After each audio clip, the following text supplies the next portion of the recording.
Hi friends, तो हम आज बात करने वाले खेसारी लाल यादव जी और मधु शर्मा का बहुत ही ज़बरदस्त मूवी का टेरर टेलर का रिलीज डेट आ चुका है। जो कि बहुत ही ज़बरदस्त मूवी बनाया गया है और ये लंदन में मूवी शूटिंग किया गया है इस मूवी का। जिस मूवी का नाम है दुल्हनिया लंदन से लाएंगे, जिसका प्रोड्यूसर बाई अभय सिंह, प्रशांत जामवाला और समीर आफ्ताब जी है और म्यूजिक व राइटर रजनीश मिश्रा जी है।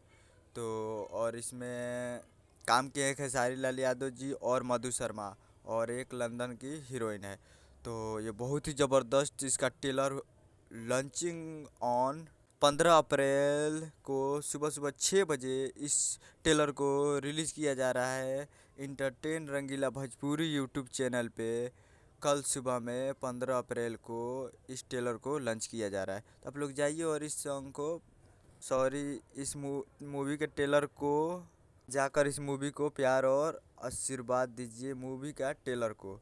और बहुत ही ज़बरदस्त तरीके से इसे लंदन में शूट किया गया है। तो जाइए और जाकर इसको देख सकते हैं इंटरटेन रंगीला भोजपुरी यूट्यूब चैनल पे, जिसमें काम किए हैं खेसारी लाल यादव जी और मधु शर्मा। मिलते हैं अगले वीडियो में, तब तक के लिए जय हिंद, जय भोजपुरी।